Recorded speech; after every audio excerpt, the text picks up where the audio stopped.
George's Marvelous Medicine. Chapter 7.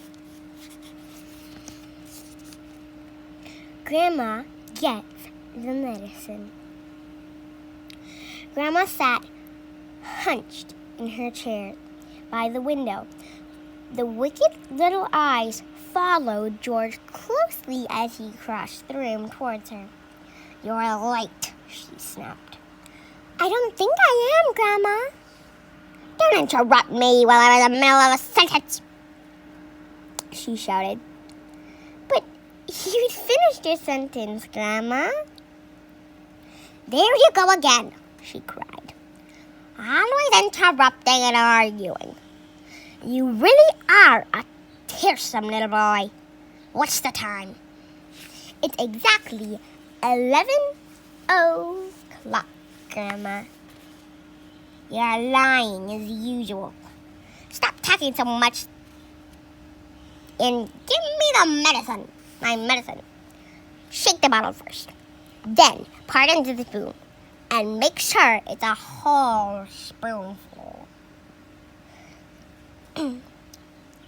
"Are you going to gulp it all down in one go?" George asked her. "Or would you sip it?" "What I do is none of your business," the old woman said. "Fill the spoon." As George removed the cork and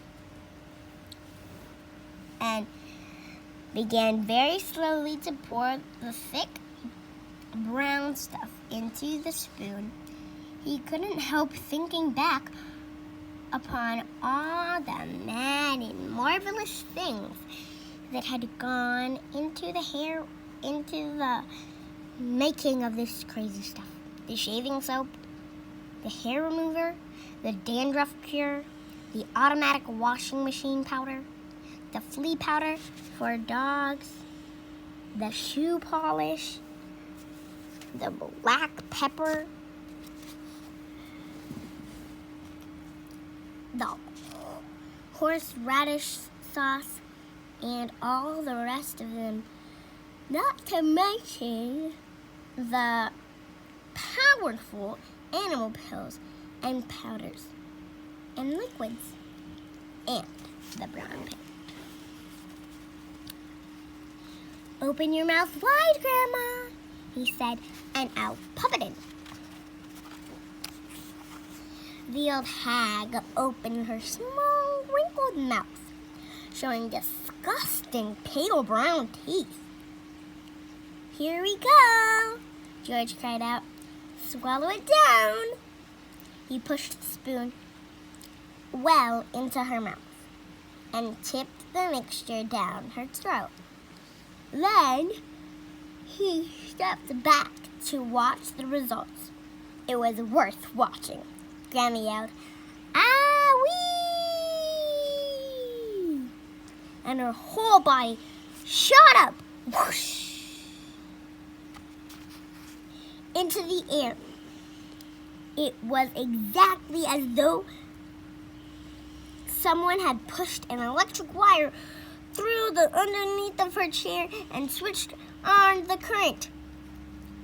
Up she went like a jack in the box, and she didn't come down.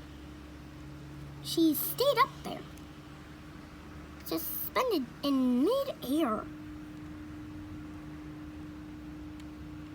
about 2 feet up, still in a sitting position, but rigid now.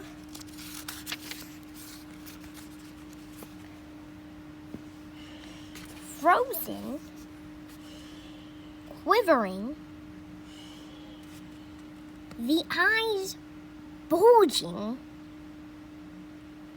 the hair standing straight up on end. "Is something wrong, Grandma?" George asked her politely. "Are you all right?" Suspended up there in space, the old girl was beyond speaking. The shock that George's marvelous mixture had given her must have been tremendous. You have thought she'd swallowed a red-hot poker the way she took off from that chair. Then, down she came again with a bloop back into her seat. Call the fire brigade! Call the fire brigade! She shouted suddenly. My stomach is on fire! It's just the medicine, Grandma, George said. It's the strong, good stuff. It's the good, strong stuff. Fire! The old woman yelled. Fire in the basement! Get a bucket! Man the hoses! Do something quick!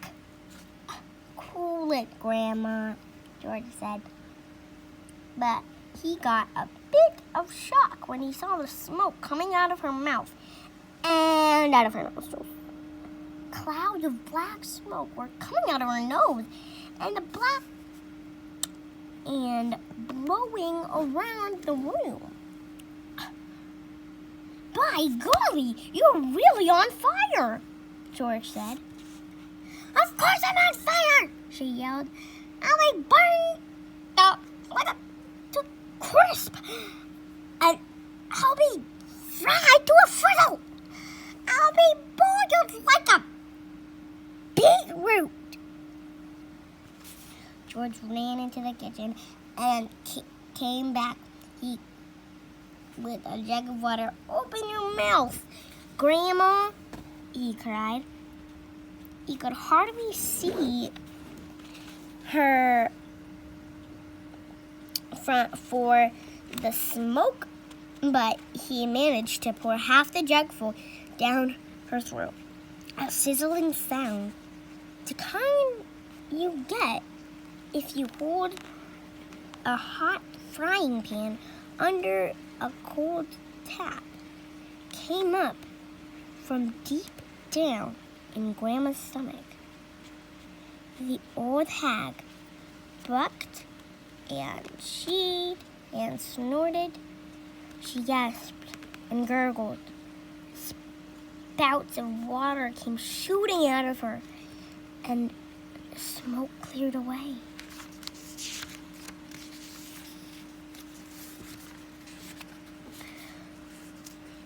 The fire's out, George announced proudly. You'll be all right, Grandma. All right? She yelled. Who's all right? There's jackal jumpers in my tummy. There's squigglers in my belly. There's bangers in my bottom. She began bouncing up and down in the chair. Quite obviously, she was not very comfortable. You'll find it's doing you a lot of good, that medicine, Grandma, George said. Good? She screamed. Doing me good? It's killing me!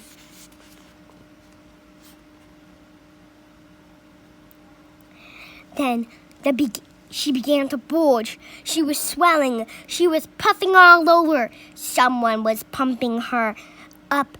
That's how it looked. Was she going to explode? Her face was turning from purple to green. But wait. She had a puncture somewhere.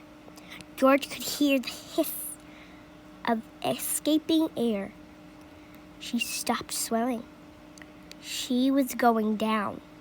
She was slowly getting thinner again. Shrieking back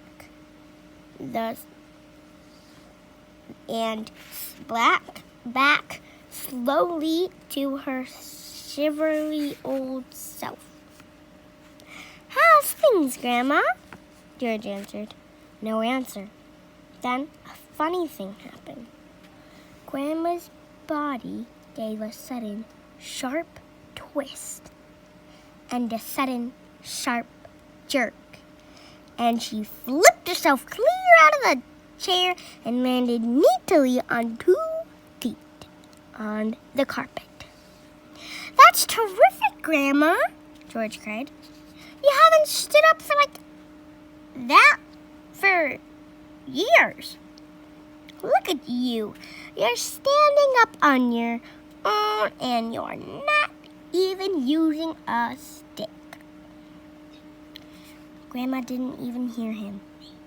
The frozen, pop-eyed look was back with her again now. She was miles away in another world. Marvelous medicine, George told himself. He found it fascinating to stand there watching what it was doing to the old hag. What next? He wondered. Soon he found out. Suddenly she began to grow. It was quite slow at first. Just a very gradual inching upward. Up, up, up. Inch by inch.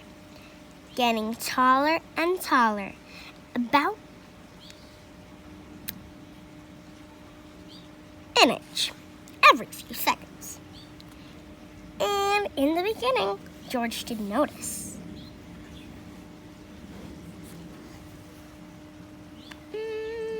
Notice it. But when she had passed the 5'6" mark and was going on upwards, being 6 feet tall, George gave a jump and shouted, "Hey, Grandma! You're growing! You're going up! Hang on. Grandma, you better stop or you'll be hitting the ceiling!" But Grandma didn't stop. It was truly fantastic sight. This ancient, scrawny old woman getting taller and taller, longer and longer, thinner and thinner, as though she were a piece of elastic being pulled upwards by invisible hands.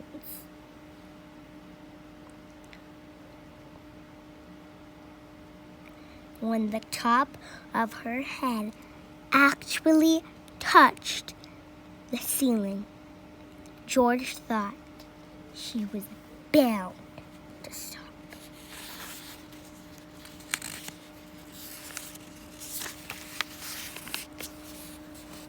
No.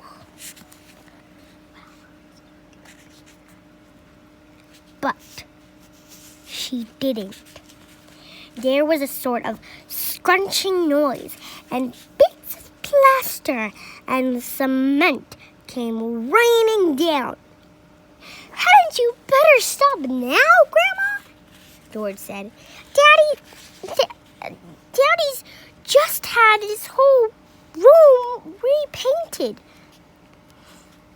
But there was no stopping her now. Soon her head and shoulder had completely disappeared through the ceiling. And she was still going.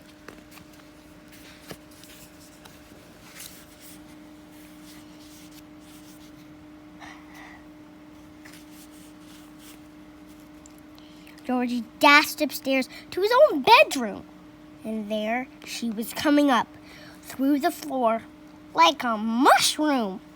"Whoopee!" she shouted, finding her voice at last. "Hallelujah! Here I come!"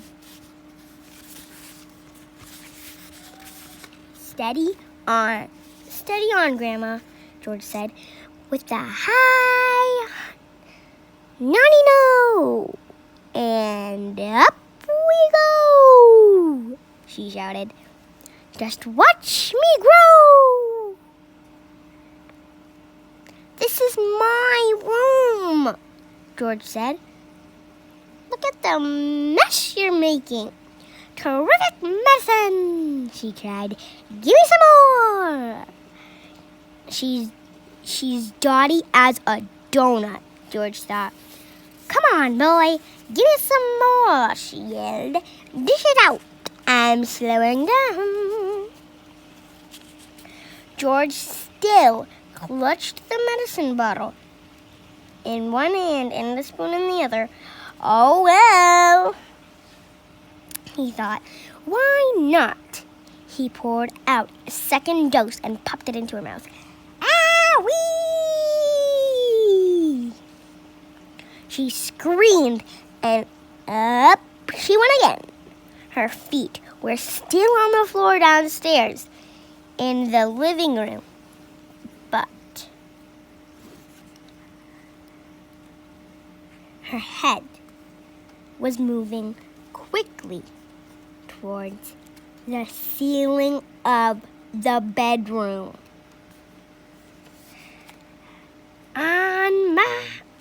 I'm on my way now, boy," she called down to George.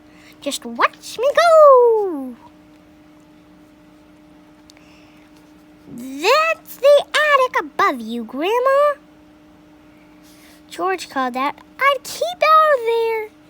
It's full of bugs and boogles." Crush!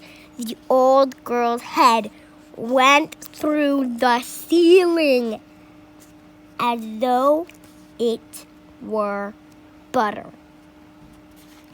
George stood in his bedroom, gazing at the shambles. There was a big hole in the floor, and another in the ceiling, and sticking up like a post.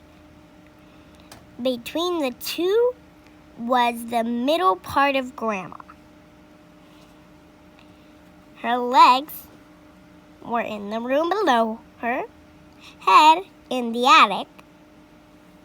"I'm still going," came the old screechy voice from the above.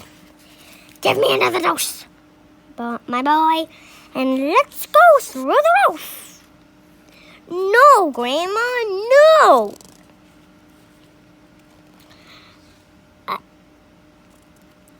George called back. "You're busting up the whole house." "The heck with the whole house!" "The heck with the whole house!" she shouted. "I want some fresh air. I haven't been outside for 20 years. By golly, she's going through the roof," George told himself. He ran downstairs. He rushed out of the back door into the yard. It would be simply awful, he thought, if she bashed up the roof as well. His father would be furious, and he, George, would get the blame. He had made the medicine.